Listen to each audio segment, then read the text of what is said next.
Hello everyone, welcome back to another brand new set video. Just like every month, today we've got a fresh Heralds set, The Last Operator. From the design alone, we can instantly tell this set comes straight from the void. We'll talk about its role a bit later. For now, let's check the abilities.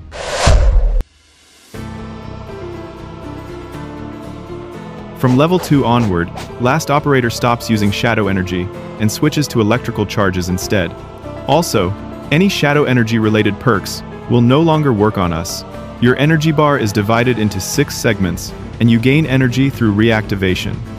Just press the ranged weapon button to activate it, and you'll receive 1 electrical charge. You can also press and hold the button to continuously gain charges. Once you have at least 3 charges, you'll be able to use your special abilities. Shadow Antenna. You place an antenna on the ground, and as long as the opponent stays within its radius, they continuously take shadow damage. Oblivion Antenna. You place an antenna that releases an electrical signal toward your opponent. The signal deals shadow damage and pulls the opponent toward you. Rot Antenna. You place an antenna that applies a debuff called Sanguine Connection to your opponent, as long as they remain within its radius. This debuff deals damage over time, reduces the opponent's defense, and continuously heals you. The debuff timer keeps refreshing as long as the opponent stays inside the antenna's radius. Calibration. This ability temporarily increases your critical attack damage for a set duration. Whenever you gain charges, your weapon attack damage increases by a certain percentage. This means the more charges you have, the higher your weapon damage becomes. Also remember, placing any type of antenna will always consume your charges. Next, we have a passive ability called Critical Emission. Whenever you have a breakthrough charge active and you deploy a shadow antenna, the antenna will consume that breakthrough charge and deal significantly higher damage compared to using it without one. The same effect applies to Oblivion Antenna. When used with an active breakthrough charge, it will deal increased shadow damage. When used with Rot Antenna, it applies a second debuff called Fragility, which further reduces the opponent's defense. Next we have Overload. This isn't exactly an ability, but it's a nightmare for users. Here's how it works. If you try to use an antenna without enough charges, the following happens. 1. Your abilities backfire, dealing damage to you and stunning you. 2. The cooldown of reactivation resets. 3.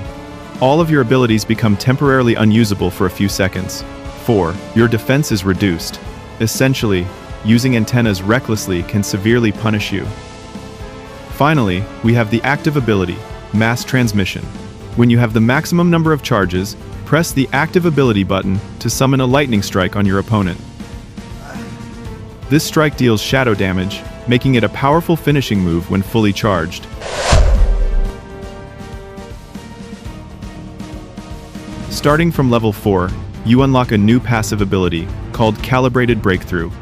Whenever you use calibration, you automatically gain a breakthrough charge. If you already have a breakthrough charge when activating calibration, it will upgrade into a calibrated breakthrough charge. A calibrated breakthrough charge deals more damage than a regular breakthrough charge.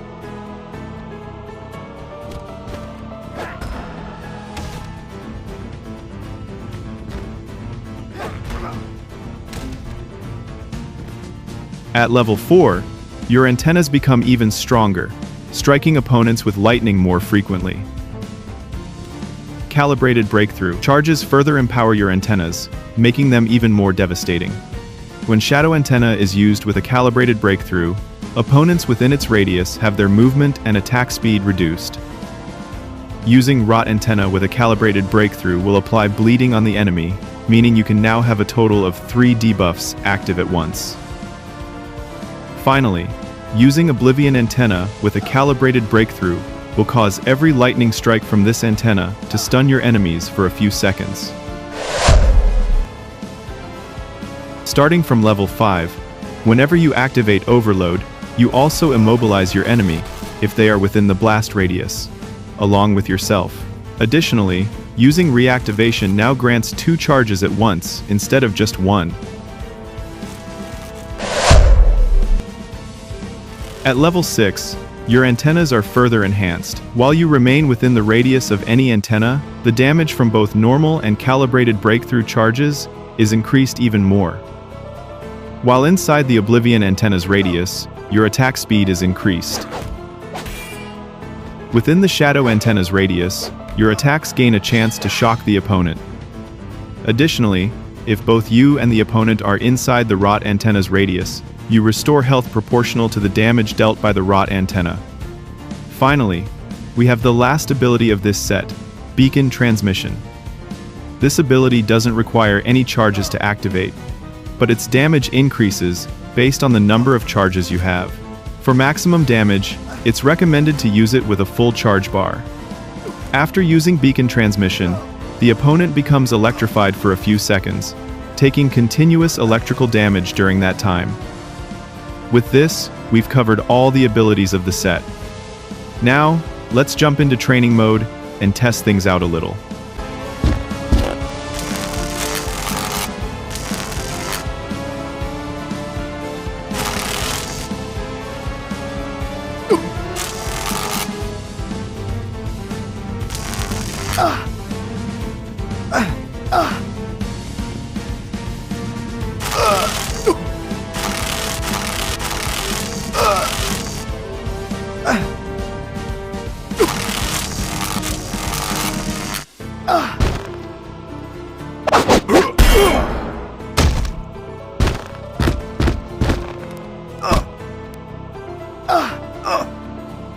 For perks, you can use either Himalastian Resonance plus Vaporization or Himalastian Resonance plus Ruol and Cunning on the helmet.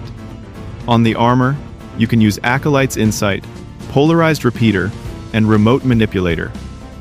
On the weapon, you can use Shadow Shard, Probability Resonator, and Static Amplifier. Remember, I'm not saying this is the best setup. I'll come up with the optimal build in future videos once I've tested all possible combinations. Before ending the video, let's quickly look at the set's origin. The description says, "You are the last one capable of operating energy signals from different worlds of the void using the Lost Antenna technology." Basically, the last operator comes from a forgotten void civilization, and you are the only survivor who still knows how to use this ancient technology. The antennas aren't just gadgets, they're remnants of a power that no one else in the current world can understand. This guy will definitely show up in the future Void storyline, that much is certain. With that being said, I hope you all enjoyed the video. If you did, make sure to leave a like and subscribe. I'm trying to hit 7K before 2026. That's all for now, and I'll see you in the next one.